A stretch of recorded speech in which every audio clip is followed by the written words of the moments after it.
Whenever we are able to establish that, we can share that at a later time, but right now I don't have that. Any potential charges? Well, we're kind of waiting to see what happens, if she's able to survive the injury or not.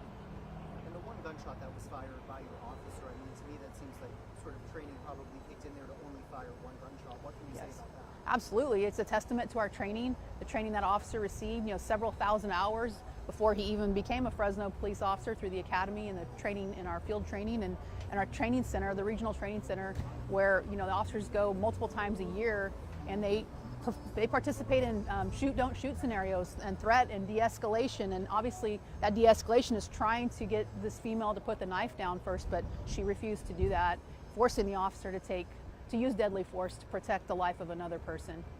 What's next for this officer?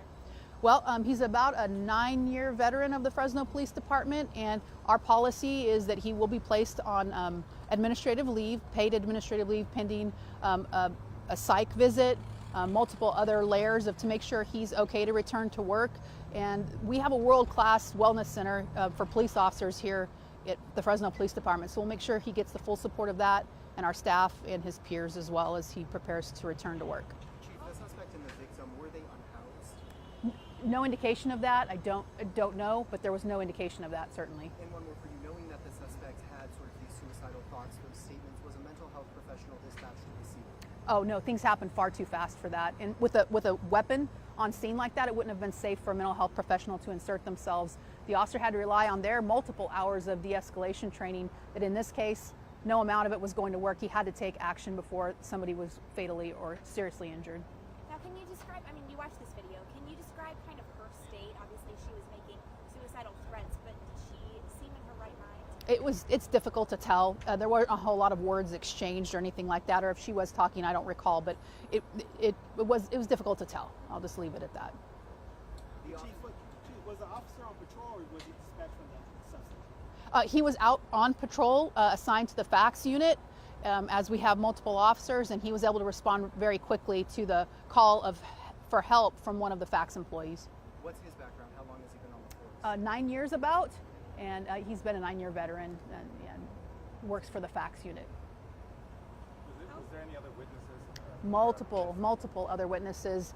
Yeah, there were plenty of people out here. I don't know the number, but there were multiple witnesses, to include the victim of the hostage, essentially.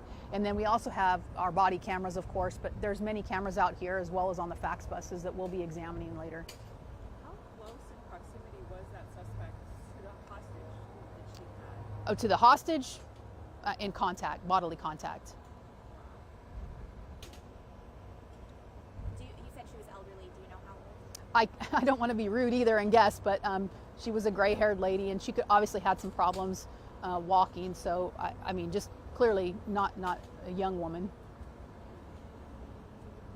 The victim is Latina, white, African American. The suspect in the shooting, with the knife, Yeah. she was Hispanic female. And the other lady is. It was difficult to tell. She had gray hair. I'm not so sure of her origin. There's no homeless, right? It didn't appear to be, but there's not really a way to tell, obviously.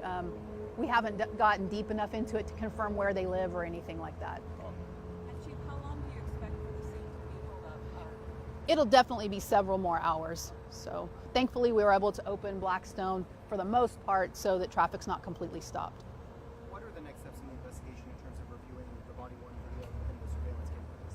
Yeah, and reviewing the video, examining any physical evidence, also statements from the witnesses who were here on scene, the victim herself, and just much examination of history, what other things have happened in the past. There's many steps to be taken. And could we see some of that video released?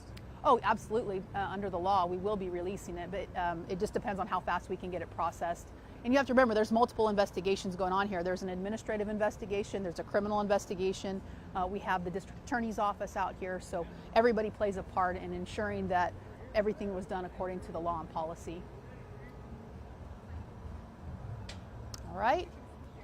Okay, you're welcome.